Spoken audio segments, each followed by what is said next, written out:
नमस्कार दोस्तों, एक बार फिर से स्वागत है आपका हमारे चैनल में, जहां आज हम एक्सप्लेन करने वाले हैं guns and Gulaabs web series को। तो अगर वीडियो अच्छा लगे तो वीडियो को लाइक करके चैनल को सब्सक्राइब जरूर कीजिएगा, ताकि आपको हमेशा इसी तरह के लेटेस्ट और फ्रेश कंटेंट मिलते रहे। तो फर्स्ट एपिसोड की शुरुआत होती है स्कूल के कुछ दोस्तों से, जिनमें कि गंगाराम अपने एक दोस्त से झगड़ रहा होता है कि वो अपनी गर्लफ्रेंड से ज्यादा प्यार करता है। गंगाराम कहता है कि वो अपनी गर्लफ्रेंड के लिए जान भी दे सकता है, लेकिन फिलहाल तो वो दोनों ही अपनी अपनी गर्लफ्रेंड के नाम अपनी कलाई पर गोदना शुरू कर देते हैं। लेकिन 2 अक्षर लिखने के बाद उन्हें एहसास होता है कि दर्द ज्यादा हो रहा है। तब वो बोलते हैं कि आगे का नाम कल लिखेंगे, जिसके बाद वो दोनों यहाँ से चले जाते हैं और गंगाराम यहाँ पर पेशाब करना शुरू कर देता है। लेकिन तभी वो देखता है कि कुछ लोग एक आदमी के पीछे जान धोकर पड़े हुए हैं। गंगाराम यहाँ पर उन सभी लोगों को देख रहा होता है, लेकिन आगे जाने पर वो लोग उस आदमी को पकड़ लेते हैं और उसे बेरहमी से मारने लगते हैं।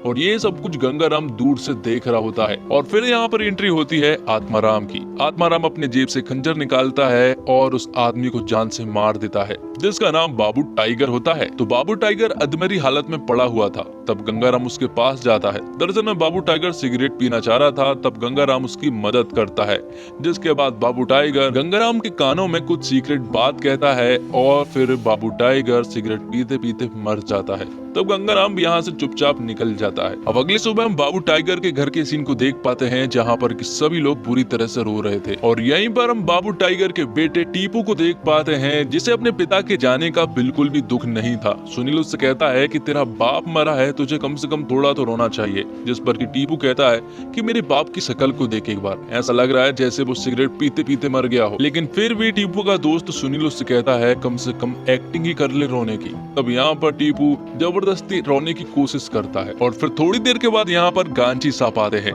दरअसल में बाबू टाइगर गांची साहब का एक बहुत ही खास आदमी था। गांची साहब का अफीम का बहुत बड़ा धंधा है और गुलाबगंज में उनकी बहुत चलती है। लेकिन बाबू टाइगर उनका सबसे खास आदमी था। उसके चले जाने से उन्हें भी बहुत दुख हुआ। गांची साहब यहाँ पर टीपू से भी कहते हैं तुम्हें किसी चीज की भी जरूरत हो तो मेरे पास जरूर आना। थोड़ी देर के बाद यहाँ पर गंगाराम आता है बाबू टाइगर के बेटे को ढूंढते हुए, लेकिन यहाँ पर उसे धुतकार कर भगा दिया जाता है। और यहाँ में मालूम चलता है कि दरअसल में टीपू अपने पिता को बिल्कुल भी पसंद नहीं करता था। वो जो भी काम करते थे टीपू को वो काम बिल्कुल भी पसंद नहीं था और वो उनसे नफरत करता था। अब गांची साहब जब अपने घर पर पहुंचते हैं तो उनका इंतजार एसपी मिश्रा कर रहा होता है। यहाँ पर गांची साहब एसपी मिश्रा को खूब चिल्लाते हैं। वो कहते हैं कि हमारे ही इलाके में हमारे सबसे खास आदमी को मौत के घाट उतार दिया गया है और पुलिस बस देखती रह गई। अब जब बाबू टाइगर की अर्थी को ले जाया जा रहा था, तभी अचानक से टीपू को एहसास होता है कि उसके पिता नहीं रहे, इसलिए वो फूट फूट कर रोने लगता है। और सुनील जब उससे पूछता है कि अचानक से क्या हुआ,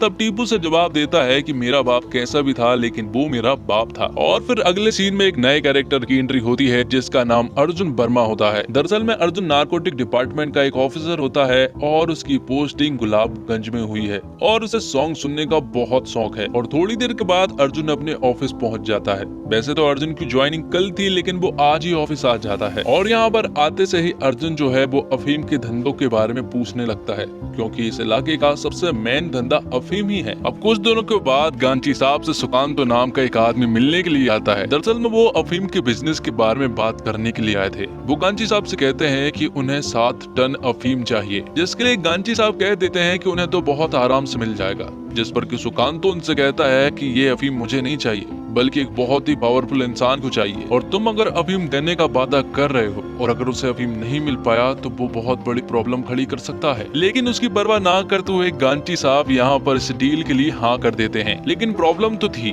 क्योंकि गांची साहब जितना अफीम यहाँ पर उगाते हैं उससे कहीं ज्यादा अफीम उन्हें देना था। आगे हम टीपू को देख पाते हैं। दरअसल में टीपू एक मैकेनिक है और एक वो छोटे से गैराज में काम करता है और उसका सपना है कि एक दिन वो बहुत बड़ा गैराज खड़ा कर सके। थोड़ी देर के बाद यहाँ पर उसकी दुकान पर एक लेखा नाम की लड़की आती है, जिसकी गाड़ी पंचर हो गई थी। तो यहाँ पर टीपू जो है उसकी गाड़ी का पंचर बना रहा था। और यहाँ पर मालूम चलता है कि दरअसल में टीपू जो है वो लेखा को बहुत ज्यादा प्यार करता है। और तभी यहाँ पर लेखा जो है वो यहाँ पर टीपू से उसके पिता के बारे में पूछती है कि उसके पिता बहुत ही बहादुर थे। वो एक किस्सा सुनाती है कि जब वो 12वीं में थी तब मार्केट में उसे कुछ लोग परेशान कर रहे थे। तब तुम्हारे पिता की एंट्री हुई थी और उन्होंने उन लोगों को मार पीट कर यहाँ से भगा दिया था। और फिर थोड़ी देर के बाद लेखा यहाँ से चली जाती है। टीपू लेखा से प्यार तो करता ही है और वो तो उससे शादी भी करना चाहता है, लेकिन टीपू ने अभी तक लेखा को ये बात नहीं बताई है कि वो उसे प्यार करता है। और फिर थोड़ी देर के बाद टीपू के पास उसका दोस्त सुनील आता है। सुनील टीपू से कहता है कि रोज लेखा को देखने वाले लड़के वाले आ रहे हैं। इससे पहले कि लेखा की शादी तय हो जाए उससे पहले तुम्हें लेखा को अपनी दिल की बात बता देना चाहिए। लेकिन टीपू को यह समझ नहीं आ रहा था कि आखिर वो लेखा को अपने दिल की बात कैसे बताए। तब सुनील उसे एक सुझाव देता है। वो कहता है कि हमें लेखा के लिए एक लेटर लिखना चाहिए और मैं एक लड़के को जानता हूँ जो कि लेखा को इंग्लिश में लेटर लिख सकता है। तब यहाँ पर टीपू भी मान जाता है। अब आगे हम स्कूल का सीन देख पाते हैं जहाँ पर कि हम गंगाराम को देखते हैं जो कि पढ़ाई में बहुत वीक है और साथ ही हम लाल कृष्ण को देख पाते हैं जो कि पढ़ाई में बहुत तेज है और वो इस क्लास का कैप्टन भी है और यही वो बंदा है जो कि इंग्लिश में लेटर लिखता है। अब टीचर क्लास में आती है और वो सभी को बताती है कि तुम्हारी क्लास में एक नया एडमिशन हुआ है जिसका नाम ज्योत्सना होता है। अब अगले सीन में हम अर्जुन को देख पाते हैं जो कि अफीम के कारोबार को चेक कर रहा होता है। दरअसल में गुलाबगंज में जितनी भी अफीम बनती है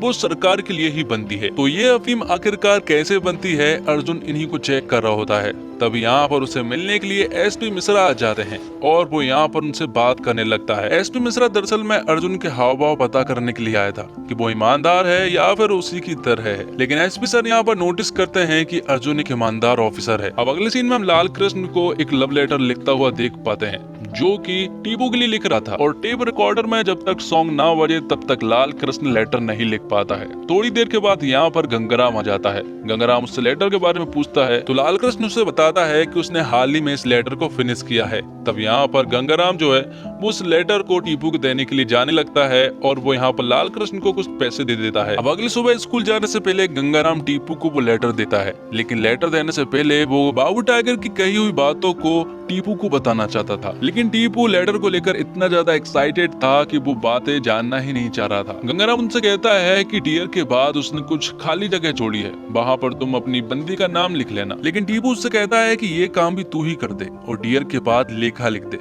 वैसे तो उसका नाम चंद्रलेखा है लेकिन मैं उसे प्यार से लेखा बुलाता हूँ। लेकिन चंद्रलेखा नाम सुनते से ही गंगाराम हैरान रह जाता है क्योंकि उसे मालूम चला है कि जिस चंद्रलेखा के बारे में वो बात कर रहे हैं वो उसकी चंदा है और वो भी चंद्रलेखा से ही प्यार करता है। तो गंगाराम टीपू से कहता है कि ये लेटर मैंने अपने दोस्त से लिखवाया है, तो अगर मैंने यहाँ पर नाम लिख दिया तो राइटिंग अलग अलग हो जाएगी, इसलिए ये नाम भी मैं अपने दोस्त से ही लिखवाऊंगा। और वो लेटर लेकर वो यहाँ से चला जाता है। अब आगे हम उसे स्कूल में देख पाते हैं जो कि बैठे बैठे सोच रहा था कि चंद्रलेखा सिर्फ उसकी है और किसी की भी नहीं हो सकती। गंगाराम तो चंदा के लिए जान भी दे सकता है। आगे हम गांची साहब को देख पाते हैं जिन्हें टेंशन सता रही थी कि आखिर वो इतने सारे अफीम का जुगाड़ कहां से करें और उन्हें इस बात की भी टेंशन हो रही थी कि आखिर बाबू टाइगर की हत्या किसने की। तब गांची साहब का राइट हैंड महेंद्र उन्हें बताता है नवीद के सबसे खास आदमी आत्माराम ने बाबू टाइगर को मारा है। वो बताता है कि आत्माराम बहुत ही ज्यादा खतरनाक आदमी है, वो 4 तरीके से आदमी को मारता है और साथ ही उसे कई लोगों ने मारने की भी कोशिश की है लेकिन वो हर बार बच जाता है। अब अगले सीन में हम टीपू को देख पाते हैं जो कि अगली सुबह अपनी गैराज में लेखा का इंतजार कर रहा था। थोड़ी देर के बाद यहाँ पर लेखा आ जाती है जो कि स्कूल जा रही थी लेकिन यहाँ पर उसकी हिम्मत नहीं होती है कि वो लेखा को लेटर दे सके। लेकिन सुनील के कहने पर वो उसके पीछे भागता है और पीछे भागते हुए वो लेखा को एक जगह पर रोकता है और उसे लेटर देता है। लेटर देने के बाद वो तुरंत ही वापस आ जाता है। लेखा जब ये लेटर पढ़ती है तो वो गुस्से में टीपू के पास आती है और उस लेटर को टीपू की तरफ फेंकते हुए उसे भला बुरा सुनाकर यहाँ से चली जाती है। ये सारी चीजें हो जाने के बाद टीपू का दिल टूट जाता है और वो बहुत ज्यादा उदास हो जाता है। अब अगले सीन में हम अर्जुन और उसकी वाइफ को देख पाते हैं। यहाँ पर अर्जुन अपनी वाइफ से माफी मांगता है क्योंकि हमेशा उसका ट्रांसफर हो जाने की वजह से उसकी पत्नी को प्रॉब्लम होती है। लेकिन उसकी पत्नी उससे कहती है कि उसे कोई फर्क नहीं पड़ता क्योंकि वो उससे बहुत प्यार करती है। और यहीं पर मैं मालूम चलता है कि दरअसल में ज्योत्सना जो है वो अर्जुन की बेटी है। थोड़ी देर के बाद यहाँ पर उनके टेलीफोन पर एक कॉल आता है। जैसे ही अर्जुन की वाइफ उठाती है तो यहाँ पर कोई भी कुछ भी नहीं बोलता है। तब वो अर्जुन को बताती है कि ऐसा बहुत बार हो चुका है। अगली बार जब टेलीफोन बजता है और अर्जुन जब फोन उठाता है तो सामने से यामिनी नाम की एक लड़की बोलती है कि वो तुम्हें बहुत मिस कर रही है और यहाँ पर अर्जुन उसकी आवाज सुनते से ही फोन कट कर देता है। अब रात को हम एक ऐसे ढाबे को देख पाते हैं जो कि शेरपुर और गुलाबगंज की बॉर्डर पर है। दरअसल में शेरपुर और गुलाबगंज के बीच 36 का आंकड़ा है। उन्होंने एक लाइन भी बनाई है जिसके उस पार ना तो ये लोग जा सकते हैं और ना ही वो लोग आ सकते हैं। इसी ढाबे पर गांधी साहब का बेटा जुगनू अक्सर आया करता है और यहीं पर अक्सर उनके बीच झगड़ा भी होता रहता है और इस बार भी ऐसा ही होता है। उनके बीच में झड़प हो जाती है और वो एक दूसरे को बुरी तरह से मार रहे थे। तभी यहाँ पर जुगनू चुपचाप से बाहर आता है और उनके एक खास आदमी के फ्यूल टैंक में कोल्ड ड्रिंक मिला देता है, जिसके बाद सीन शिफ्ट होता है टीपू की तरफ और टीपू यहाँ पर लेखा को दिए गए लेटर को देखकर बुरी तरह से रो रहा था। दरअसल में जो लेटर लेखा को देना था वो गंगाराम ने नहीं दिया था, बल्कि उसकी जगह पर गंगाराम ने एक दूसरा गंदा सा लेटर लेखा को दे दिया था। और इसी रात हम अर्जुन वर्मा को भी देख पाते हैं, जो कि एक होटल जाता है यामिनी से मिलने के लिए, जो कि बार बार टेलीफोन पर उसे परेशान कर रही थी। दूसरी तरफ जुगनू ने जिस बाइक में कोल्ड ड्रिंक मिलाई थी वो बाइक कुछ दूर चलने के बाद बंद पड़ जाती है। वो लोग टीपू की गैराज में पहुंचते हैं जब टीपू गैराज बंद कर रहा था। इसके बावजूद वो उनकी बाइक को सुधारने में लग जाता है, लेकिन तभी उन्हें ये मालूम चलता है कि दरअसल में टीपू जो है बाबू टाइगर का बेटा है, और ये दोनों जो लोग आए हुए हैं वो दरअसल में शेरपुर के रहने वाले हैं, और इन्हीं के लोगों ने बाबू टाइगर को मारा था। तभी उन दोनों में से एक आदमी टीपू से कहने लगता है कि हमने तेरे बाप को बहुत ही बेरहमी से मारा था। यहाँ पर वो आदमी टीपू को एक्टिंग करके बता रहा होता है कि हमने जब तेरे बाप को मारा था तो वो बहुत ज्यादा तड़प रहा था, लेकिन ये देखकर टीपू को गुस्सा आ जाता है और वो अपने हाथ में रखे पाने को उस आदमी के मुंह में घुसेड़ देता है, जिससे कि उस आदमी की तुरंत ही मौत हो जाती है। जो दूसरा आदमी था वो ये देखकर भागने लगता है, लेकिन तभी टीपू उसका पीछा करता है और उसे भी पाने से मार डालता है। और इसी के साथ पहला एपिसोड यहीं पर खत्म होता है। तो सेकंड एपिसोड की शुरुआत होती है और हम देखते हैं टीपू और सुनील को। दरअसल हाल ही में टीपू ने 2 लोगों को अपने पाने से उड़ाया है, इसलिए एक बॉडी को तो वो ठिकाने लगाने के लिए आ चुके हैं, और उन दोनों में से एक की बॉडी तो वहीं पर पड़ी हुई है। तो यहाँ से ये लोग उसकी बॉडी को खाई में फेंक देते हैं और उसकी मोटरसाइकिल भी। दूसरी तरफ उस बॉडी के बारे में पुलिस वालों को मालूम चल जाता है और उस बॉडी को अपने साथ ले जा लेते हैं। आगे हम आत्माराम को देख पाते हैं, जो कि ऐसी जगह पर पहुंचता है जहां पर की जादुई कार्यक्रम चल रहे होते हैं। थोड़ी देर के बाद आत्माराम भी उसके पास जाता है, तो वो आदमी जो होता है वो आत्माराम को एक ताबीज देता है और कहता है कि ये ताबीज तुम्हें मौत से बचाएगा। लेकिन आत्माराम को तो पहले से ही 7 जिंदगियों के वरदान प्राप्त है, मतलब कि आत्माराम 7 बार तक नहीं मर सकता है। इसके बावजूद वो उस ताबीज को अपने पास रख लेता है। अगले सीन में हम देखते हैं अर्जुन को, जो कि रात को यामिनी से मिलने के लिए उसके होटल गया था। यहाँ पर यामिनी उससे कहती है कि मैं तुम्हें बहुत ज्यादा मिस कर रही थी, लेकिन अर्जुन जानता है कि ये बात तो बिल्कुल भी नहीं है। यामिनी उसे एक नंबर देती है और एक आदमी से मिलने के लिए कहती है। तो आगे हम देखते हैं कि टीपू ने अपने पाने से 2 लोगों को मारा था, इसलिए वो पूजा करवाना चाहता है और पाप मुक्त होना चाहता है, इसलिए वो एक पुजारी के पास जाते हैं। पुजारी उनसे पूछता है कि आखिर तुम्हें किस चीज की पूजा करवानी है, जिस पर कि टीपू उनसे कहता है हर चीज की। लेकिन पुजारी उनसे कहता है भगवान को बताना पड़ता है कि आखिर तुम किसके लिए पूजा करवा रहे हो, जिस पर कि टीपू उनसे कहता है कि मैंने हाल ही में 2 लोगों को भगवान के पास पहुंचाया है। तब पुजारी पूजा करता है और साथ में उसे एक ताबीज भी देता है और कहता है कि ये 20 रुपए का ताबीज है, जो कि तुम्हारी 24 घंटे तक रक्षा करेगा। यहाँ पर उसके पास एक और ताबीज था जो कि 4 दिन तक रक्षा करेगा, लेकिन वो 50 रुपए का था। तब सुनील के कहने पर टीपू 50 रुपए वाला ताबीज ले लेता है। आगे हम गांधी साहब को देखते हैं, जो कि पुलिस स्टेशन पहुंचते हैं अर्जुन से मिलने के लिए। वो यहाँ पर अर्जुन से मिलते हैं। अर्जुन भी उनका स्वागत करता है, क्योंकि ये उनकी पहली मुलाकात थी। यहाँ पर दरअसल में गांधी साहब जो है वो अर्जुन को अपने साथ मिलाना चाहते थे, लेकिन अर्जुन तो पूरी तरह से ईमानदार है। वो एसपी मिश्रा जैसा बिल्कुल भी नहीं है, इसलिए यहाँ पर गांधी साहब को खाली हाथ ही जाना पड़ता है। आगे हम टीपू को देखते हैं, जो कि लेखा को दिए गए लेटर को देखकर उदास था। जिसके बाद टीपू गांधी साहब के यहाँ पर आ जाता है, जहाँ पर कि उन्हें बंटी नाम का एक आदमी मिलता है और टीपू बंटी को बताता है कि कल रात उसने शेरपुर के 2 लड़कों को अपने पाने से मारा है। और यहाँ दूसरी तरफ गांधी साहब का बीपी हाई हो गया था, क्योंकि अर्जुन ने कोऑपरेट नहीं किया था और उनके लिए ये डील बहुत ही ज्यादा जरूरी थी, और इसी वजह से वो टेंशन में भी रहने लगे थे। बाहर निकलने पर वो देखते हैं कि उनके घर पर लकड़ियों का काम चल रहा है। सीढ़ियों पर लकड़ियां लगाई जा रही थी, लेकिन लकड़ी वाला उनसे कहता है कि अगर सागौन की लकड़ी लगवाते तो ज्यादा मजबूती रहती। लेकिन यहाँ पर गांधी साहब उससे कहते हैं कि वो अपना काम करे।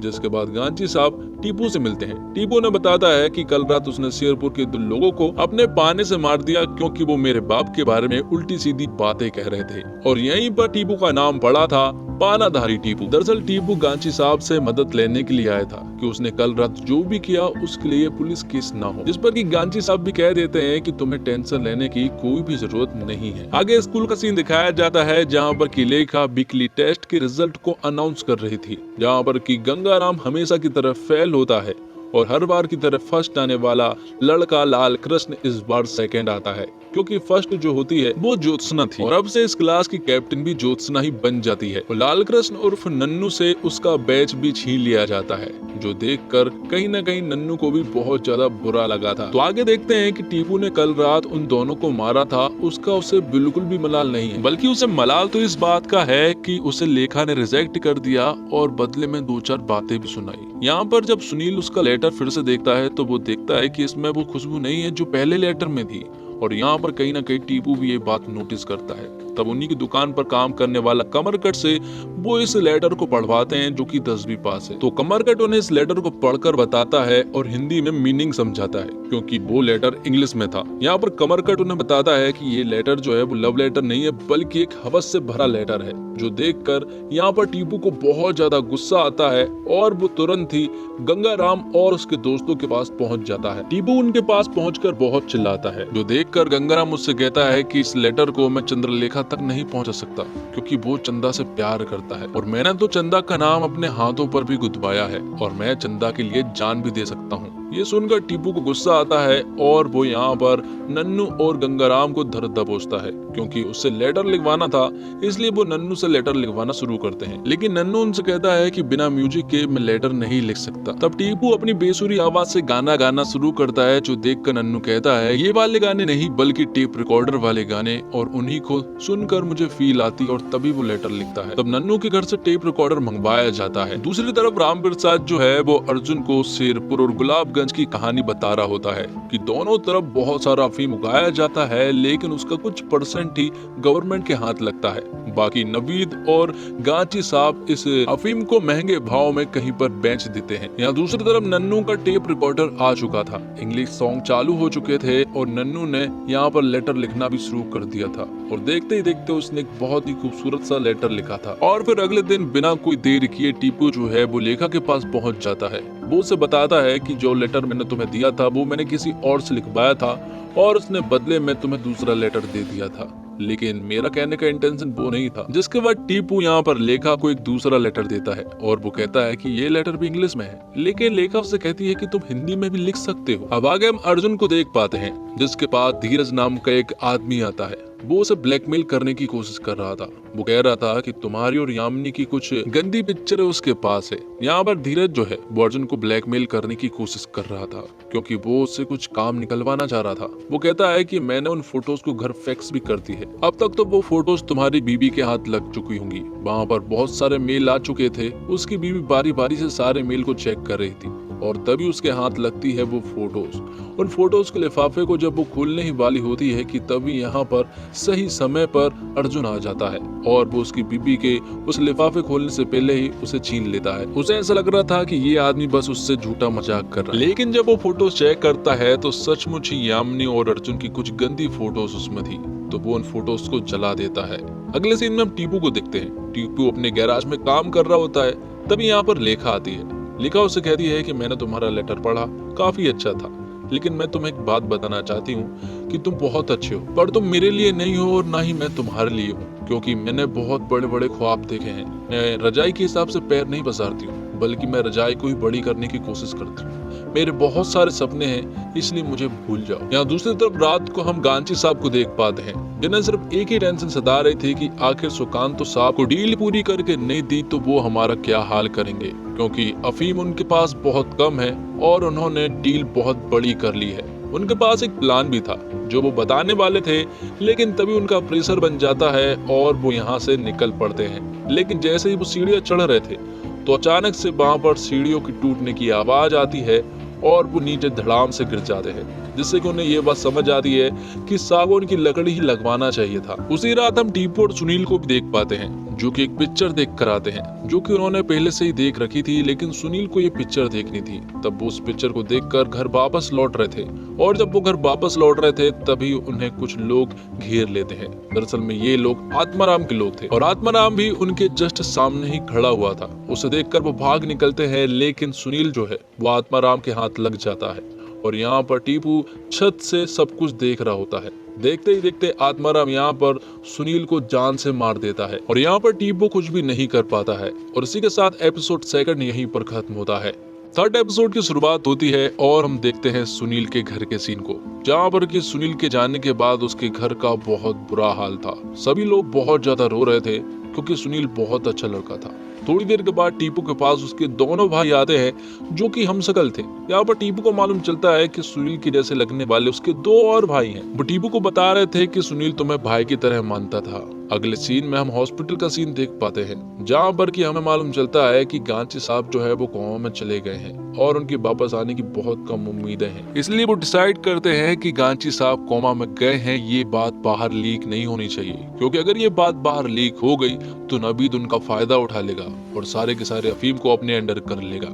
जिसके बाद हम अर्जुन को देखते हैं जो कि जेल जाता है प्रताप नाम के एक आदमी से मिलने के लिए।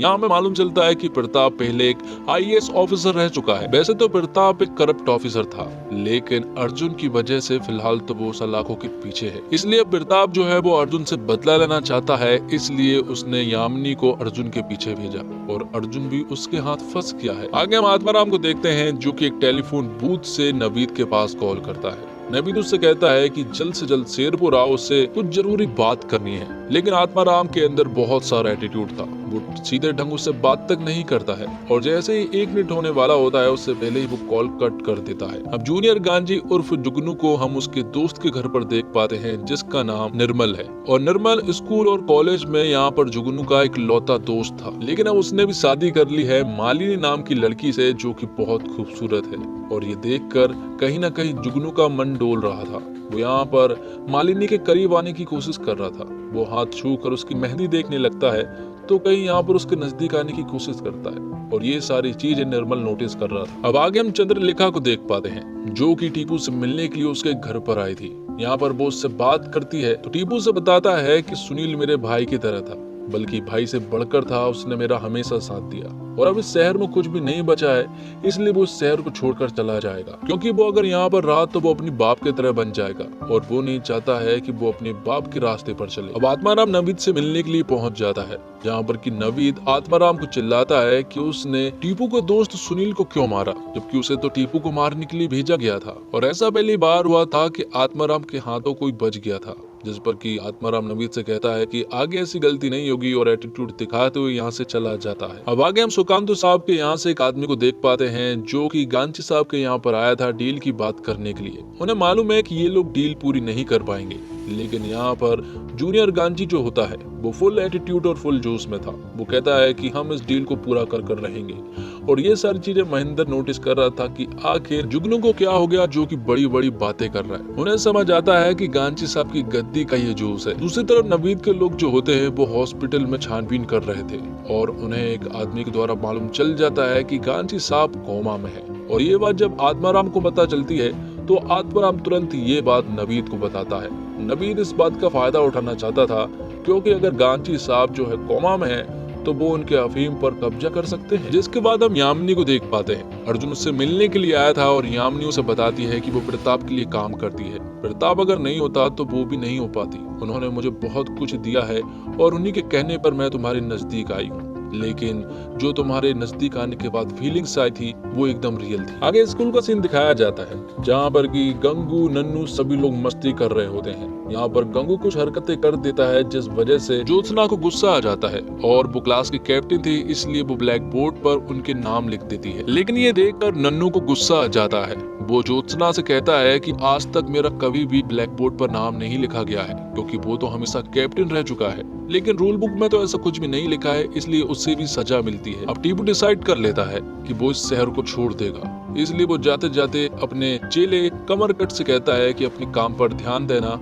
और वो जब तक नहीं आता है तब तक वो गैरेज को संभाले। जिसके बाद वो बस में बैठकर जाने लगता है और जब वो जा रहा था तभी टीपू को बस में से ही आत्माराम दिखाई पड़ता है। वो तुरंत ही बस को रुकवाता है और जब वो आत्माराम को दिखता है तो उसके अंदर बदले की भावना नजर आ जाती है और अब वो किसी भी हालत में अपने दोस्त का बदला लेना चाहता है, इसलिए वो गांची साहब के पास पहुंच जाता है जहाँ पर कि गांची साहब तो नहीं थे लेकिन जूनियर गांची मतलब कि जुगनू था। जुगनू से मिलने के बाद टीपू उससे कहता है कि मैं तुम्हारे लिए काम करूंगा क्योंकि मुझे अपने दोस्त का बदला लेना है। तब जुगनू से बता देता है कि गांची साहब एक एक्सीडेंट के कारण कोमा में चले गए हैं तो वो हॉस्पिटल में है और तुम्हारा ये काम है कि तुम हॉस्पिटल में रहकर उनकी सेवा करोगे। तुम्हें अपनी जान भी क्यों ना देना पड़े, तुम्हें उनके साथ साथ ही रहना है। यहाँ दूसरी तरफ गांची के माल पर अब नवीद के लोगों ने हक जताना शुरू कर दिया था, क्योंकि उन्हें मालूम चल गया है कि गांची हॉस्पिटल में एडमिट है और वो कोमा में है, इसलिए वो उनके माल को जब्त करना शुरू कर देते हैं। यहाँ दूसरी तरफ हम टीपू और बंटी को देख पाते हैं, जो कि सुनील के भाइयों के साथ बैठे हुए थे। अचानक से टीपू रोने लगता है और वो कहता है कि उस पिक्चर को देखने के लिए ही नहीं जाना चाहिए था। अगर वो पिक्चर देखने के लिए नहीं जाते तो आज उसका दोस्त जिंदा होता, और वो भी ऐसी पिक्चर देखने के लिए गए थे जो कि उन्होंने पहले से ही देख रखी थी। मतलब कि देखी दिखाई पिक्चर के चक्कर में मेरे दोस्त की जान चली गई। अब वो कसम खाता है कि वो अपने दोस्त का बदला लेकर जरूर रहेगा। जिसके बाद हम अर्जुन को देख पाते हैं, जहां पर कि राम प्रसाद अर्जुन से कहता है कि गांधी साहब कोमा में चले गए। मतलब कि ये बात जो है वो धीरे धीरे सभी जगह मालूम चल गई थी। उन्हें यह भी मालूम चल जाता है कि अब क्योंकि गांधी साहब कोमा में है तो नवीद उनके माल पर जरूर कब्जा करेगा, और नवीद ऐसा ही करता है। और अब ये बात गांधी जूनियर मतलब कि जुगनू को भी मालूम चल गई है कि उनके माल को नवीद ने कब्जे में करना शुरू कर दिया है। यहाँ दूसरी तरफ गंगाराम और उसके दोस्त ज्योत्सना और जो को सबक सिखाना चाहते थे, इसलिए वो एक दीवार पर ज्योत्सना की एक गंदी सी कार्टून वाली पिक्चर बना देते हैं। जिसके बाद रात को ही हम जुगनू को देख पाते हैं, जो कि गांधी साहब से मिलने के लिए गया था, लेकिन उससे पहले वो डॉक्टर से मिलता है जो कि सो रहे थे। तब उन्हें जगाने के लिए जुगनू एक कांच की जग को फर्श पर फेंकता है। तब यहाँ पर डॉक्टर तो जाग जाते हैं। यहाँ पर जुगनू उनसे कहता है कि मेरा बाप कोमा में है और आप सुकून से सो रहे हैं, जिस पर कि डॉक्टर उनसे कहता है कि मुझसे जो हो सकता है मैं वो कर रहा हूँ, मैं अपना बेस्ट दे रहा हूँ। ये कहने के बाद डॉक्टर यहाँ से जाने लगते हैं, जो देखकर जुगनू को गुस्सा आ जाता है और वो उन्हें धक्का देकर फर्श पर गिरा देता है, जहाँ पर कि पहले से ही जग के कांच के टुकड़े पड़े हुए थे, जिससे उस डॉक्टर की गलती से जान चली जाती है। और ये देखकर जुगनू हैरान रह जाता है और उसे यहीं पर एक उल्टी भी हो जाती है, क्योंकि आज तक उसने किसी का भी मर्डर नहीं किया था। और इसी के साथ एपिसोड 3 भी यहीं पर खत्म होता है। तो 4th एपिसोड की शुरुआत होती है और हम जुगनू को देखते हैं, जिसने कि रात को एक डॉक्टर को गलती से मार दिया है। अब कहीं और जाने का रास्ता नहीं था, इसलिए वो अपने दोस्त निर्मल के पास चला आता है, जहाँ पर जब वो उसकी बीबी को देखता है तो वो उससे चाय बनाने के लिए कहता है। जुगनू अपने दोस्त निर्मल को बहुत मानता है और कहीं ना कहीं जुगनू को उसकी पत्नी भी बहुत ज्यादा पसंद है। यहाँ राम प्रसाद अर्जुन को उस ढाबे पर ले जाता है, जहाँ पर की गुलाबगंज और शेरपुर की सीमाएं खत्म होती है, और वो वहाँ पर उनकी एक लाइन भी बताता है जिसे क्रॉस करना एकदम मना है।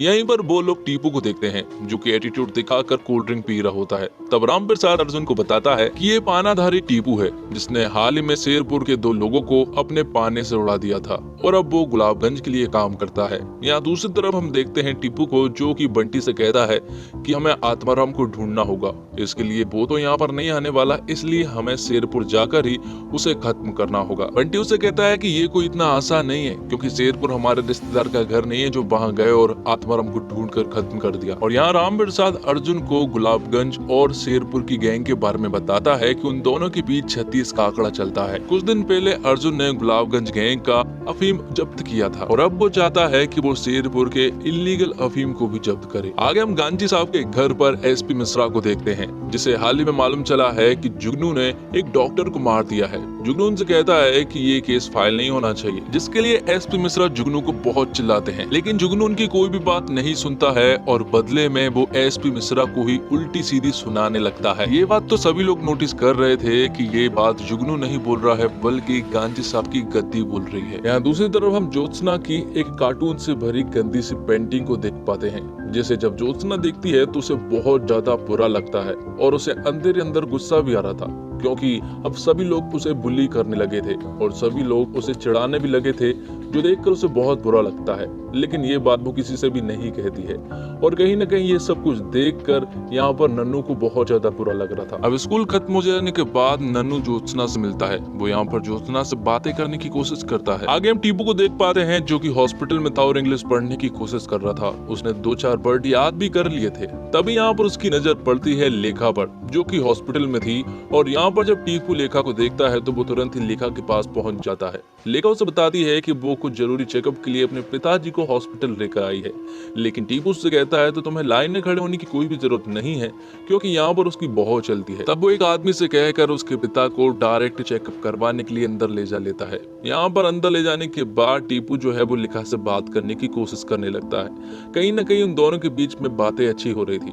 लेखा को भी कहीं ना कहीं अब टीपू पसंद आने लगा था। जिसके बाद हम अर्जुन को देख पाते हैं, जो कि गुलाबगंज में एक जगह पर रेड डालता है। दरअसल जितनी अफीम उगाने की परमिशन होती है उससे कहीं ज्यादा ये लोग उगा रहे थे। ये देखकर अर्जुन उस सारे अफीम को सीज कर लेता है। दरअसल में सारा अफीम जो है वो गांची भाई का होता है और अर्जुन को मालूम है कि गांची भाई हॉस्पिटल में है और उसी का फायदा उठाकर वो सारा माल जब्त कर लेते हैं। और जब ये बात एसपी मिश्रा को मालूम चलती है तो वो बहुत ज्यादा गुस्सा होते हुए अर्जुन के पास जाते हैं और उसे बहुत चिल्लाते हैं। वो कहते हैं कहीं पर भी बिना वारंट के रेड डालना इलीगल है। तो अर्जुन उनसे कहता है कि वो तो इंस्पेक्शन के लिए वहाँ पर गया था, लेकिन जब उसने देखा कि विदाउट परमिशन यहाँ पर बहुत ज्यादा अफीम उगाया जा रहा है तो उसने सारे अफीम को सीज कर दिया है और उसने हेड ऑफिस भी रिपोर्ट भेज दी है। ये देखकर एसपी मिश्रा को बहुत बुरा लगता है। वो कहते हैं कि अगली बार कुछ भी करने से पहले मुझसे जरूर पूछना। लेकिन यहाँ पर हमें मालूम चलता है कि दरअसल में अर्जुन ने हेड ऑफिस कोई भी रिपोर्ट नहीं भेजी है। अब एसपी मिश्रा को बहुत अच्छे से मालूम है कि गांची गैंग सुकांत को इतना सारा अफीम डिलीवर नहीं कर पाएंगे,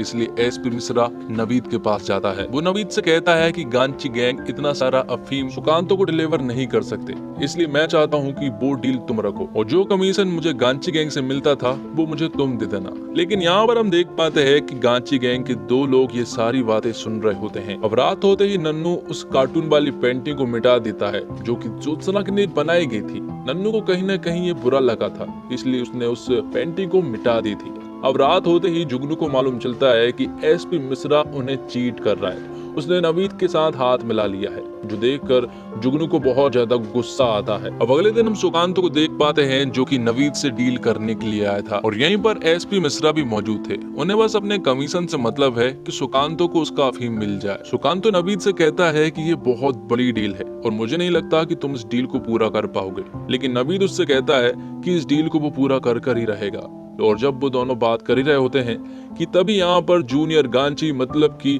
जुगनू आ जाता है। जुगनू यहाँ पर सुकांत साहब से कहता है कि जब आपकी हमारे साथ डील थी तो आप इसके साथ क्यों कर रहे हैं, जिस पर कि सुकांत कहता है कि मुझे मालूम है कि तुम्हारा अफीम जब्त हो गया है और गांची भाई भी हॉस्पिटल में है। लेकिन यहाँ पर जुगनू सुकांत साहब से उल्टी सीधी बातें करने लगता है। तब सुकांत साहब जुगनू को कोने में ले जाते हैं और उसे समझाने लगते हैं, लेकिन समझाने से पहले वो उसके पेट में एक जोरदार मुक्का जड़ते हैं, जिससे कि यहाँ पर जुगनू पूरी तरह से डाउन हो जाता है और वो कुछ भी बोलने लायक नहीं बचता है। अब आगे हम अर्जुन को देखते हैं जो कि शेरपुर जा रहा था राम प्रसाद के साथ और वो वहां जाकर नवीद के भी बहुत सारे अफीम को सीज कर लेता है। तो हर बार सीज होने की फाइल तो बनती है, लेकिन अर्जुन उस फाइल पर साइन नहीं करता है। तो इस तरह से उसने नवीद के भी अफीम को सीज कर लिया था। दूसरी तरफ हम टीपू और बंटी को देख पाते हैं जिन्होंने अपने मुंह पर मफलर लगाकर शेरपुर पहुंच चुके थे और जगह जगह जाकर वो लंबे बालों वाले आदमी के बारे में पूछ रहे थे। दरअसल वो आत्माराम के बारे में पूछ रहे थे।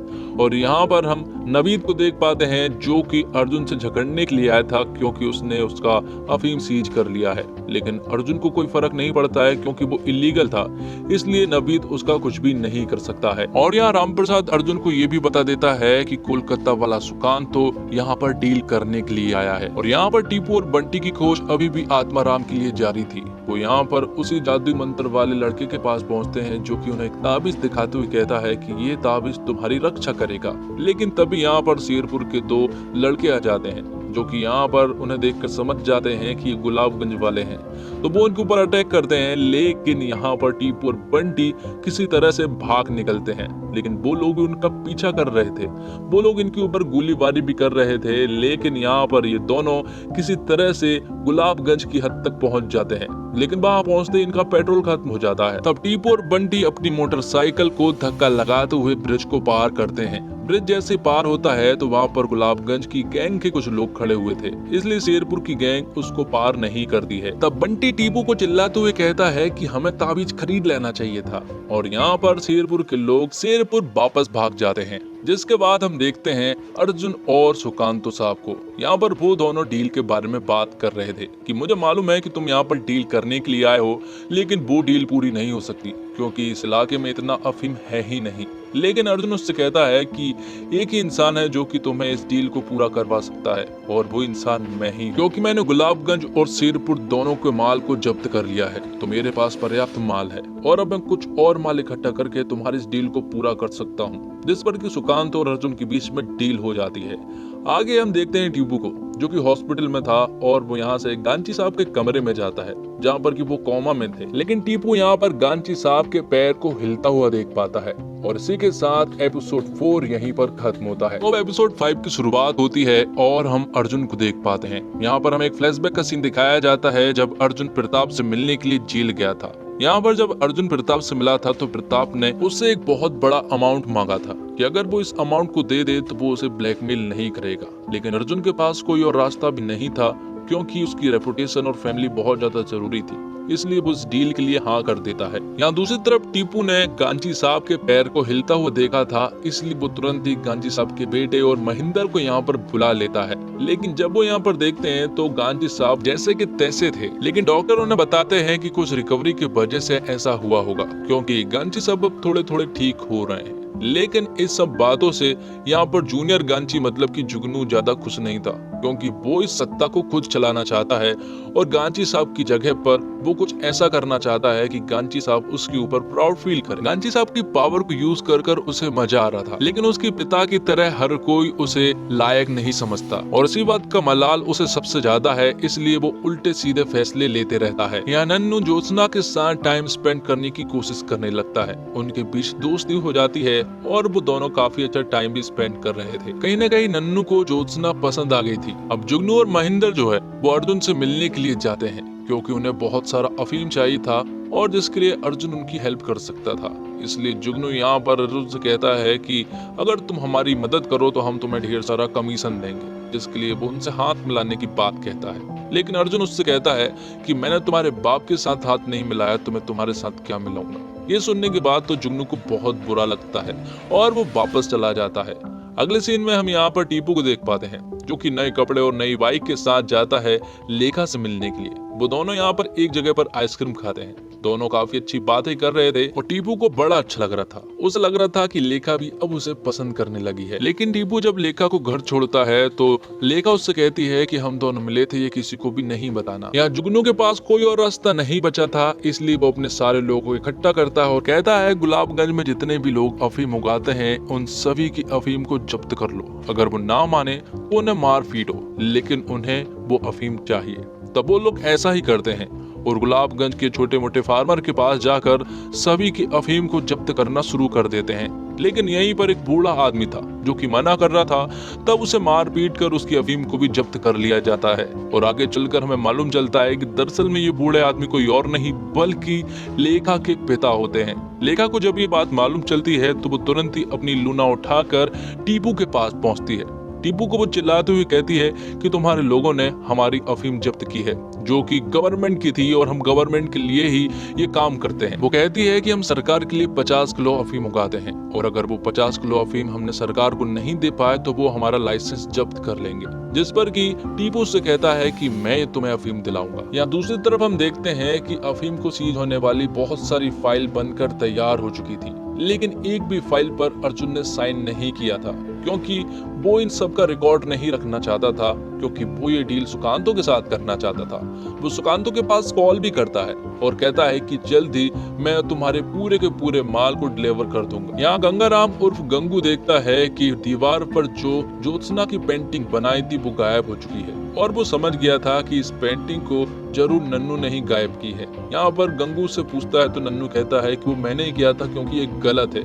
यहाँ पर गंगाराम को ऐसा लग रहा था कि नन्नू शायद उसके प्यार में पागल हो गया है, इसलिए वो हमारी बात नहीं मान रहा। जिसके बाद हम नवीद को देख पाते हैं जो कि आत्माराम से बात कर रहा था। दरअसल में आत्माराम ने नवीद को बताया था कि गांची साहब को थोड़ा थोड़ा होश आ रहा है, लेकिन नवीद जानता है कि अगर उसे होश आ गया तो बहुत बड़ी प्रॉब्लम खड़ी हो सकती है। इसलिए नवीद आत्माराम को ऑर्डर दे देता है गांची को मारने का। और यहाँ पर 1 मिनट खत्म होने से पहले ही आत्माराम ने फोन कट कर दिया था, इसी की वो खुशी है। अब टीपू जुगनू के पास जाता है। टीपू जुगनू से कहता है कि हमने बहुत सारे फार्मर्स का अफीम जब्त किया है, लेकिन उनमें से हमने लेखा का भी अफीम जब्त कर लिया है, इसलिए वो चाहता है कि वो लेखा को उनका अफीम वापस करवा दे, क्योंकि ये मामला प्यार का मामला है। लेकिन जुगनू से कहता है कि ये मामला प्यार का नहीं बल्कि ये मामला डील का है और ये डील उसके लिए बहुत ज्यादा जरूरी है, इसलिए हर एक फार्मर का अफीम सिर्फ और सिर्फ हमारा है। तो टीपू अब कुछ नहीं कर सकता, इसलिए यहाँ से तो उसे खाली हाथ जाना पड़ता है। यहाँ राम प्रसाद को मालूम चलता है कि अर्जुन सर अफीम को सीज करने वाली फाइलों पर साइन नहीं कर रहे हैं, जिससे कि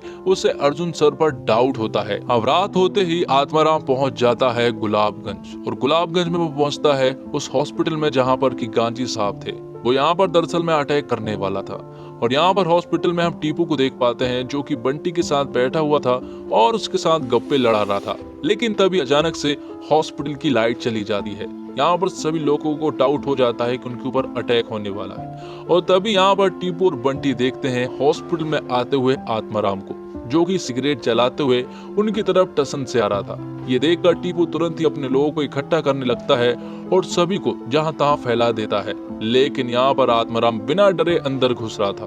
तभी यहाँ पर शूट आउट होना शुरू हो जाता है और दोनों गैंग एक दूसरे के गैंग को मारना शुरू कर देती है। तभी आत्माराम अपने जेब से एक बॉम्ब निकालता है, अपनी सिगरेट से उसको जलाता है और फेंक देता है। लेकिन आधी बत्ती जलने के बाद वो वहीं पर बुझ जाती है। तब वो अपने लड़के से कहलवाकर फिर से उठवाता है और फिर से आग लगवाकर उसे फेंकता है, और इस बार धमाका होने की वजह से 2-3 लोग मारे जाते हैं। यहाँ टीपू और बंटी ने गांधी साहब तक पहुंचने वाले सारे रास्ते बंद कर दिए थे और पीछे छिपकर बैठ गए थे। लेकिन तभी यहाँ पर आत्माराम आता है, और यहाँ पर टीपू के पास गन थी, इसलिए वो आत्माराम की तरफ फायर करता है। और ये देखकर उसे ऐसा लगता है कि शायद आत्माराम को गोली लग गई है, तो बंटी उसे देखने के लिए जाने लगता है। लेकिन तभी आत्माराम उसके गले पर चाकू रखकर कहता है कि टीपू बाहर आए, वरना वो बंटी को जान से मार देगा। 3 कहते ही वो बंटी को मार देगा। लेकिन तभी यहाँ पर टीपू आत्माराम के पैरों के नीचे से आता है और कहता है कि अगर मेरे दोस्त को नहीं छोड़ा तो मैं तेरे अंडों का ऑमलेट बना दूंगा। और फिर जैसे ही आत्माराम बंटी को छोड़ता है तो यहाँ पर टीपू फायर करता है। लेकिन यहाँ पर हम देख पाते हैं कि वो गोली पैंट के बीच से होकर निकल जाती है और आत्माराम को कुछ भी नहीं होता है। ये देखकर वो शॉक रह जाते हैं, और यहाँ पर आत्माराम तुरंत ही खिड़कियों से कूदकर भाग जाता है। और इसी के साथ एपिसोड 5 यहीं पर खत्म होता है। तो 6 एपिसोड की शुरुआत होती है, जिसमें शुरुआत में हम बंटी और टीपू को देख पाते हैं जो कि जस्ट मना रहे होते हैं अपनी जीत का, क्योंकि पिछली रात उन्होंने आत्माराम की पूरी गैंग को यहाँ से भगा दिया था।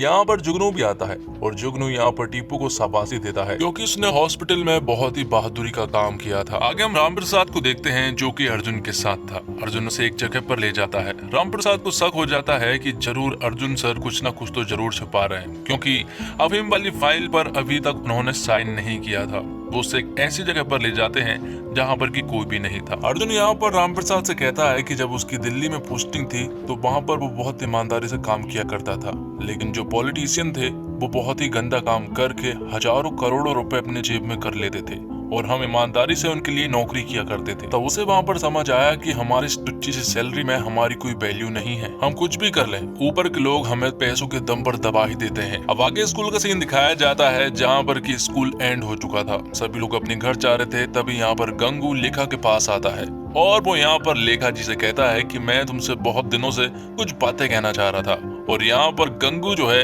वो चंद्रलेखा को प्रपोज कर देता है और आई लव यू कहकर भाग जाता है और कह देता है मुझे 2-3 दिन में उत्तर दे देना। जिसके बाद हम टीपू और बंटी को देख पाते हैं जो कि एक जगह पर खड़े हुए थे। तभी वो यहाँ पर देखते हैं कि सुकांतो की कार यहाँ से जा रही है, और उन्हीं के जस्ट पीछे अर्जुन सर की भी जीप जा रही होती है। उन्हें उनके ऊपर कहीं न कहीं शक होता है। आगे जाकर वो देखते हैं कि यहाँ पर सुकांतो और अर्जुन साथ में मिले हुए हैं और वो किसी डील के बारे में जरूर चर्चा कर रहे हैं, और ये सारी चीज दूर से टीपू और बंटी देख रहे होते हैं और उनका शक यकीन में बदल जाता है। जिसके बाद हम घर पर जुगनू को देख पाते हैं जो कि महेंद्र के साथ बैठा हुआ था। जुगनू से कहता है कि हमारी नवीद से कब से लड़ाई है, जिस पर कि महेंद्र उसे बताता है कि 10 साल की उम्र में नवीद को कांची साहब ने अपने घर लेकर आए थे। वो उसे बेटे की तरह मानते थे, लेकिन जब तुम पैदा हो गए तो नवीद की वैल्यू जो है वो अपने आप कम हो गई, और ये नवीद से देखा नहीं गया, इसलिए उसने अपना धंधा अलग कर लिया और गांची साहब को धोखा दे दिया।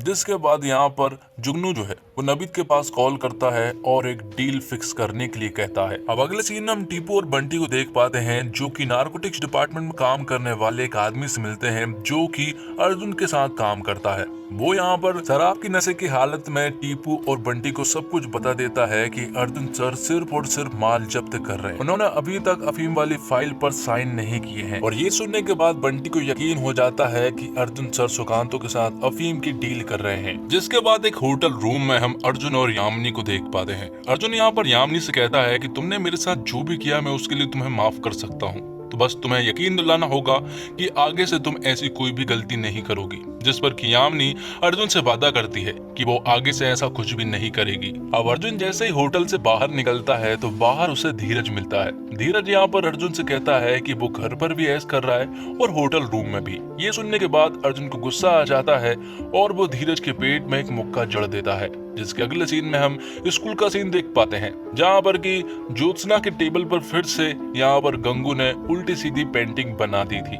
ये देखकर ज्योत्सना फिर से उदास हो जाती है और वो नन्नू को ये बात बताती है। नन्नू तुरंत ही गंगू के पास जाता है और उसकी कॉलर पकड़कर कहता है कि वो ज्योत्सना से माफी मांगे। तब गंगू तो ज्योत्सना से माफी मांगता है, साथ ही वो नन्नू से भी कहता है कि वो भी उससे माफी मांगे, क्योंकि जो दीवार पर पेंटिंग बनाई थी वो हमने ही बनाई थी। ये बात गंगू ज्योत्सना को बता देता है। जब ज्योत्सना को बहुत बुरा लगता है और वो नन्नू से कहता है कि वो आज के बाद तुम्हारी कभी भी शक्ल देखना नहीं चाहती। अब आगे हम आत्माराम को एक होटल पर बैठा हुआ देख पाते हैं, जहाँ पर कि वो अपने साथियों के साथ बैठा हुआ था और वो उन्हें बता रहा था कि मुझे 7 जिंदगियों का वरदान है, मतलब कि वो 7 बार तक नहीं मर सकता। 4-5 बार तो उसे मौका मिल चुका है, अब आगे देखते हैं कि वो कब तक जिंदा रहता है। और ये बात सभी को मालूम है। यहाँ स्कूल में नन्नू के दोस्तों को कुछ दिनों के लिए स्कूल से रस्टिकेट कर दिया जाता है। जिसके बाद हम एसपी मिश्रा को देखते हैं, जो कि अर्जुन के पास जाते हैं। एसपी मिश्रा को दरअसल अर्जुन के काले कारनामों के बारे में सब कुछ मालूम चल गया था। उन्हें मालूम चल गया था कि हेड ऑफिस कोई भी रिपोर्ट नहीं जा रही है, मतलब कि अफीम वाली फाइल पर अभी तक अर्जुन ने साइन नहीं किया है।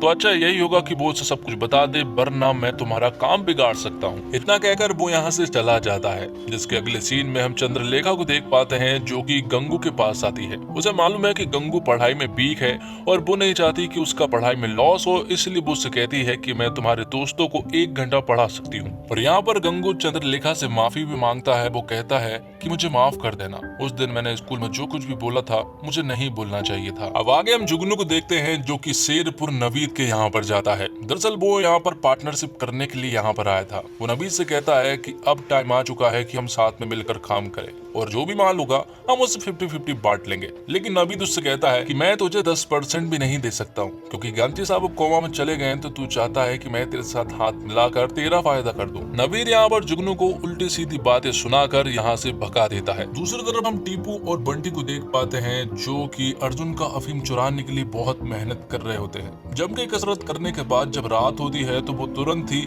अर्जुन के वेयर हाउस पर पहुंच जाते हैं, जहाँ पर की अफीम रखा हुआ था। वो किसी तरह से जुगाड़ करके यहाँ की बिजली गायब कर देते हैं और पीछे के रास्ते से वो उस वेयर हाउस के अंदर भी घुस जाते हैं। लेकिन यहाँ पर वो बहुत ईमानदार थे, क्योंकि उन्हें सिर्फ चंद्रलेखा का 50 किलो अफीम ही चुराना था। और जैसे ही यहाँ से वो बाहर निकलते हैं तो बाहर पुलिस इनका इंतजार कर रही थी। ये भागने की कोशिश करते हैं, लेकिन बंटी तो यहाँ से भाग जाता है, लेकिन टीपू पुलिस की गिरफ्त में चला जाता है और उसे जेल में बंद कर दिया जाता है। थोड़ी देर के बाद यहाँ पर अर्जुन आता है।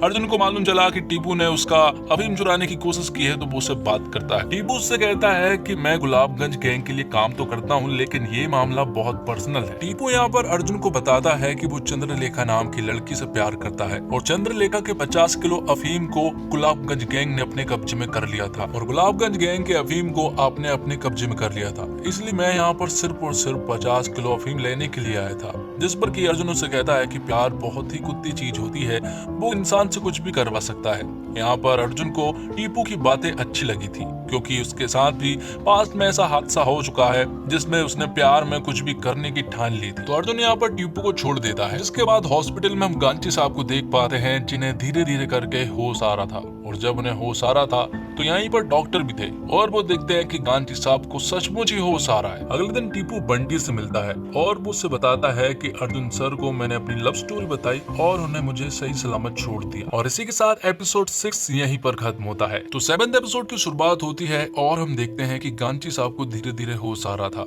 लेकिन ये बाहर खड़ा हुआ जुगनू को पसंद नहीं आ रहा था, क्योंकि जुगनू ने अभी तक कुछ भी बड़ा काम नहीं किया था। उससे पहले ही गांधी साहब को होश आने लगा था। वो महेंद्र से भी कहता है कि शायद मैं लायक नहीं हूँ, इसलिए कोई भी मुझे लायक नहीं समझता है। जुगनू महेंद्र से कहता है कि मैं कुछ बड़ा करना चाहता हूँ ताकि मेरे पिता मेरे ऊपर प्राउड फील करें। अब आगे हम अर्जुन को देख पाते हैं, जो कि एसपी मिश्रा के पास जाता है। वो उनसे कहता है कि मैं चाहता हूं कि आप मेरे साथ पार्टनरशिप करें। मेरे पास यहाँ पर गुलाबगंज और शेरपुर दोनों का अफीम मौजूद है और मैं इस अफीम से सुकांतु साहब से डील करने वाला हूँ। लेकिन अफीम जिस जगह पर है वो वहाँ पर सेफ नहीं है, इसलिए मैं चाहता हूँ कि आप उसे सेफ रखने की गारंटी लें, जिसके बदले में वो सुकांतु से डील करके 50% की हिस्सेदारी आपको दे देगा। जो सुनकर एसपी मिश्रा को बहुत अच्छा लगा, क्योंकि उन्हें तो अपना कमीशन से मतलब था। जिसके बाद वो इस अफीम को ट्रक में लोड करवा कर एक सेफ जगह पर ले जाते हैं। अब क्योंकि एसपी मिश्रा को 50% मिलने वाला था, इसलिए वो इस पूरे अफीम को एक सेफ जगह पर ले जाते हैं जहाँ पर कि कोई भी आ जा नहीं सकता, और फुल सिक्योरिटी भी देते हैं। यहाँ दूसरी तरफ अर्जुन की वाइफ को अर्जुन के ऊपर शक होता है, क्योंकि उसके कपड़ों में से लड़की वाले परफ्यूम की सुगंध आ रही थी। जिसके बाद हम जुगनू को देख पाते हैं, जो कि अपने दोस्त निर्मल के घर पर था। वो यहाँ पर उससे बात कर रहा होता है, तभी यहाँ पर जुगनू के कुछ आदमी आते हैं और वो जुगनू को बताते हैं कि जो अफीम अर्जुन ने रखा हुआ था उसे एक सेफ जगह पर रख दिया गया है, और उसकी जगह भी उसे मालूम चल गई। तब जुगनू निर्मल को भी अपने साथ ले जाता है। यहाँ दूसरी तरफ नवीद जो है वो आत्माराम से बहुत ज्यादा खफा था और वो उसे बहुत ही बुरी तरह से चिल्ला रहा था। वो कहता है कि मैंने तुझे पहले टीपू को मारने के लिए भेजा था, वो बच गया। जिसके बाद मैंने तुझे गांधी साहब को मारने के लिए भेजा था, वो भी बच गए। तू किसी काम का नहीं है, इसलिए अब मैं दूसरे कॉन्ट्रैक्ट किलर को हायर करने वाला हूँ। जो सुनकर आत्माराम को बहुत ज्यादा बुरा लगता है और वो तुरंत ही नवीद के पास जाता है और 4 कट करके यहाँ पर वो नवीद को मार डालता है। ये बात किसी को भी नहीं मालूम चलती है और यहाँ से आत्माराम चुपचाप बाहर निकल आता है। आगे हम देखते हैं कि एसपी मिश्रा ने जहाँ पर अफीम रखा गया था वहाँ पर फुल सिक्योरिटी के साथ एसपी मिश्रा खुद यहाँ पर मौजूद थे। लेकिन ये सारी खबर जो है वो जुगनू और उसकी गैंग को मालूम चल चुकी थी। वो पूरी की पूरी फौज लेकर उस जगह पर पहुंच जाता है। हथियारों से लैस पूरे गुस्से में जुगनू की गैंग थी। वो यहाँ पर पहुंचते ही गोलीबारी शुरू कर देते हैं। जो भी सामने आ रहा था वो उन्हें जान से मारते जा रहे थे, जिनमें कि बहुत सारे पुलिस वाले भी मौजूद थे। तो यहाँ पर एक जोरदार शूट आउट होता है, लेकिन एसपी मिश्रा को ऐसा लगता है कि वो नहीं बच पाएंगे, इसलिए वो सरेंडर कर देते हैं। जैसे ही वो सामने आते हैं तो एसपी मिश्रा को देखकर जुगनू को गुस्सा आ जाता है, क्योंकि उन्होंने उसे धोखा दिया है। तो यहाँ पर जुगनू एसपी मिश्रा को जान से मार देता है। जैसे ही वो उस वेयर हाउस में पहुंचता है तो वो देखता है कि अफीम का ट्रक यहाँ पर मौजूद नहीं है। तो अब कहानी फ्लैशबैक में जाती है और 10 घंटे पहले का एक सीन दिखाया जाता है, जहाँ पर कि टीपू यहाँ पर अर्जुन सर से मिलने के लिए आया था। टीपू यहाँ पर अर्जुन सर से कहता है कि गांची साहब धीरे धीरे होश में आ रहे हैं और छोटे गांची को किसी भी हालत में डील पूरी करनी है, इसलिए वो अपनी पूरी फौज लेकर आएगा और तुम्हारे माल को यहाँ से उड़ा ले जाएगा। जुगनू ने आज तक कोई भी बड़ा काम नहीं किया है और इस डील से बड़ा काम तो कुछ हो ही नहीं सकता है, और आपके पास इतनी बड़ी फौज भी नहीं है कि आप जुगनू को रोक पाए। इसलिए यहाँ पर वो एक प्लान बनाते हैं कि हमें एसपी मिश्रा की मदद लेंगे। एसपी मिश्रा जैसे इस माल को दूसरी जगह पर शिफ्ट करेगा तो जुगनू के लोगों को अपने आप पता चल ही जाएगा, और जब उन दोनों के बीच में शूट आउट होगा तो मैं चोरी से उस वेयर हाउस में घुस जाऊंगा और उस ट्रक को अपने कब्जे में कर लूंगा। तो प्लान के मुताबिक ऐसा ही होता है। जुगनू यहाँ पर बंटी के साथ पहुंच जाता है, और जब वहां पर एसपी मिश्रा और जुगनू की गैंग के बीच में लड़ाई हो रही थी तो चुपचाप से यहाँ से जुगनू ने ट्रक को लेकर चला गया था। और जब जुगनू की गैंग यहाँ पर आती है तो उसे वहां पर ट्रक नहीं मिला था। तो अर्जुन सर के कहने के मुताबिक टीपू ने उस ट्रक को लेकर एक जंगल में ले गया था। वहां पर उसने मार्क भी कर दिया था जहाँ पर कि सुकांतों को यहाँ से ट्रक ले जाना था। तो टीपू ने यहाँ पर कुछ पेड़ों पर मार्क भी कर दिए थे, जिसके बाद वो सुकांतु साहब के पास पहुंच जाता है अपने दोस्तों के साथ। वहां पहुंचने के बाद टीपू ने सुकांतु सर को जंगल का रास्ता और उस जगह की लोकेशन बता दी थी। दूसरी तरफ अर्जुन जो है वो यहाँ पर टीपू के फोन का इंतजार कर रहा होता है। जैसे उसके पास से कॉल आता है तो वो तुरंत ही फोन उठाता है, लेकिन यहाँ पर ये फोन टीपू का नहीं था बल्कि उसकी वाइफ का था। वो उससे कहती है कि मुझे तुमसे कुछ जरूरी बात करनी है, क्योंकि उसे अर्जुन के ऊपर शक हो गया था। तो यहाँ पर अर्जुन कहता है कि उसे जरूरी काम है और फोन कट कर देता है। दूसरी बार फिर से फोन की घंटी बजती है और जब अर्जुन फोन उठाता है तो इस बार फोन टीपू का था। टीपू उससे कहता है कि काम अच्छे से हो गया है और उसने सुकांतु साहब को उस ट्रक की लोकेशन भी बता दी है। और अर्जुन यहाँ पर टीपू से पूछता है कि उस शूट आउट में कौन मारा गया। तो टीपू ने बताता है कि जब शूट आउट हुआ था तो वो पीछे से गया था और ट्रक लेकर आ गया था, इसलिए उसे मालूम ही नहीं है कि कौन सी गैंग मारी गई। अब यहाँ पर सुकांतो अपने लोगों के साथ टीपू की बताई हुई लोकेशन पर पहुंचता है, लेकिन वहां पहुंचने के बाद सुकांतो को टीपू का ट्रक तो नहीं मिलता है। जहाँ उसने लोकेशन बताई थी वहां पर ट्रक नहीं था। जिसके बाद कहानी फिर से फ्लैशबैक में पहुंचती है और करीब 30 मिनट पहले का एक सीन दिखाया जाता है, जब यहाँ पर अर्जुन सर के पास एक और फोन कॉल आया था और इस बार फोन आया था आत्माराम का। आत्माराम ने यहाँ पर अर्जुन सर से कुछ बातें तो कही थी, इसलिए आत्माराम को ना चाहते हुए भी उस ट्रक को वहां से सुकांतो के पहुंचने से पहले ही निकालना पड़ा, इसलिए सुकांतो को वहां टीपू का ट्रक नहीं मिल पाया। अब 5 घंटे पहले का एक सीन दिखाया जाता है जहाँ पर कि हम नन्नू के दोस्तों को देख पाते हैं, जहाँ पर कि गंगाराम से वो खफा तो था लेकिन बाद में वो दोस्त बन जाते हैं और अब वो डिसाइड करते हैं कि ज्योत्सना को वो जरूर मनाएंगे। इसलिए वो ज्योत्सना के लिए एक लेटर लिखते हैं। लेटर लिखकर वो यहाँ पर ज्योत्सना के सामने रैप गाकर बोलने वाला था। तो ज्योत्सना जब स्कूल से वापस लौट रही थी तब यहाँ पर नन्नू ज्योत्सना के सामने माफी वाली रैप गाने लगता है। लेकिन तभी अचानक से यहाँ पर कुछ लोग आते हैं और वो ज्योत्सना को अपने साथ किडनैप करके ले जाने लगते हैं। यहाँ पर नन्नू से बचाने की कोशिश करता है तो वो लोग नन्नू को भी अपने साथ ले जा लेते हैं। तो ये देखकर गंगाराम और उसका दोस्त उनका पीछा करने लगते हैं। थोड़ी दूर पहुंचने के बाद उन्हें चंद्रलेखा दिखाई पड़ती है और गंगाराम उसे बताता है कि ज्योत्सना और नन्नू को कुछ लोगों ने किडनैप करके ले गए हैं। तब यहाँ पर चंद्रलेखा अपनी लूना के साथ उनका पीछा करने लगती है। वो वहां पर पहुंच जाते हैं जहां पर कि वो ओमनी बैन खड़ी हुई थी। वो चुपचाप से वहां पर पहुंच जाती है। चंद्रलेखा यहाँ पर गंगू के दोस्त से कहती है कि वो पुलिस को बुला कर लाए और वो उसकी लूना को लेकर चला जाता है। यहाँ पर आत्माराम भी था जो कि कहीं पर चला जाता है। थोड़ी देर के बाद ही हम ज्योत्सना और नन्नू को देख पाते हैं जो कि उस सुनसान खंडर में थे और इसी खंडर के बाहर हम चंद्रलेखा और गंगू को देख पाते हैं। गंगू यहाँ पर चंद्रलेखा से कहता है कि हम उनके ऊपर अटैक कर सकते हैं क्योंकि उसके पास गन है। चंद्रलेखा उससे पूछती है कि तुम्हारे पास गन कैसे है? तब गंगू ने बताता है कि जब पप्पू टाइगर मारा गया था तब उसने मुझे इस गन का रास्ता बताया था, इसलिए ये गन मेरे पास है। लेकिन यहाँ पर चंद्रलेखा उससे कहती है कि इस गन को हम यूज नहीं करने वाले, इसे अपने पास ही रख लो। तो ज्योत्सना और नन्नू को दरअसल में आत्माराम ने किडनैप करवाया था और उस समय आत्माराम ने अर्जुन के पास कॉल करके उस ट्रक को अपने पास लाने के लिए कहा था। यहाँ पर अर्जुन समझ गया था कि ये काम किसने करवाया होगा। वो समझ गया था कि ये काम धीरज ने करवाया है। जिसके बाद 8 घंटे पहले का एक सीन दिखाया जाता है जहाँ पर कि धीरज जो है वो आत्माराम से मिला था। वो आत्माराम से कहता है कि क्या वो मेरे साथ काम करेगा क्योंकि मैं तुझे बहुत सारा पैसा दूंगा। आत्माराम इसके लिए हाँ कह देता है। जिसके बाद आगे हम देखते हैं कि उस सुनसान खंडर पर गंगू और चंद्रलेखा पकड़े जाते हैं। उनके सामने आत्माराम भी खड़ा हुआ था। वो उन्हें मारने ही वाला होता है कि तभी गंगू अपने पॉकेट से गन निकालता है और वो यहाँ पर आत्माराम के ऊपर गोली चलाने ही वाला था। लेकिन यहाँ पर आत्माराम भी अपना चाकू निकाल लेता है। लेकिन गंगू ने यहाँ पर जैसे ही आत्माराम के ऊपर शूट किया था तो झटके के कारण वो दूर जाकर गिरता है और फिर कहानी एक बार फिर से फ्लैशबैक में पहुंच जाती है जहाँ पर कि जुगनू को अफीम का ट्रक तो नहीं मिला था लेकिन उसे यहाँ पर निर्मल की लाश मिल चुकी थी। वो उसे देखकर बहुत ज्यादा रोता है क्योंकि शूट आउट में एक गोली निर्मल को लग गई थी। यहाँ पर जुगनू बहुत ज्यादा उदास था क्योंकि उसने अपने दोस्त को खो दिया था। वो यहाँ से सीधा उस ढाबे के पास जाता है जहाँ पर कि उसे यहाँ पर सुकांतों की पूरी गैंग नजर आती है।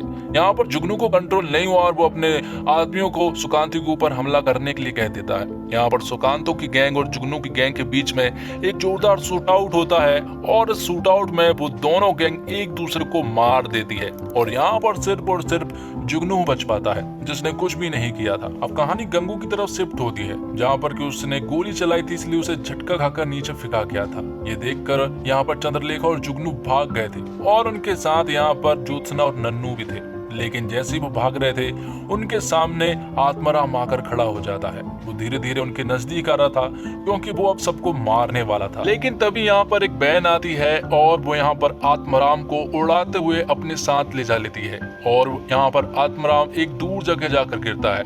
ऐसा लगता है जैसे आत्माराम मर गया हो। जिसके बाद हम यहाँ पर टीपू को देख पाते हैं जो कि बंटी के साथ था। यहाँ से वो जा रहे होते हैं तभी बीच रास्ते में टीपू को गंगाराम का दोस्त नजर आता है जो कि चंद्रलेखा की लूना को लेकर पुलिस वालों के पास जा रहा था। यहाँ पर गंगाराम के दोस्त ने टीपू को सब कुछ बता दिया था। तब यहाँ पर टीपू अपनी बैन को लेकर फुल रफ्तार से वहां पहुंचा और आत्माराम को यहाँ पर उड़ा दिया था। मतलब कि टीपू ने ही आत्माराम को मारा है। जिसके बाद वो सभी लोग के पास था और वो यहाँ से जाने लगते हैं। लेकिन तभी यहाँ पर कुछ और लोग थे जो कि उनके ऊपर गोलियां चला रहे होते हैं जिनका वो डटकर सामना तो कर रहे थे लेकिन यहाँ पर कोई भी निशाना ठीक से तो नहीं लग रहा था। थोड़ी देर के बाद यहाँ पर ट्रक लेकर अर्जुन आ जाता है। अर्जुन यहाँ पर उनके ऊपर अटैक करने लगता है और सभी लोगों को मार गिराता है। अब अर्जुन यहाँ पर टीपू से मिलता है और अपनी बेटी ज्योत्सना से भी। सभी लोग अब सेफ हो चुके थे लेकिन तभी यहाँ पर अर्जुन को मालूम चलता है कि धीरज वो ट्रक लेकर जा रहा है। तो यहाँ पर तुरंत ही अर्जुन उस ट्रक के पास पहुंचने लगता है क्योंकि धीरज उस ट्रक को लेकर फरार होने वाला था।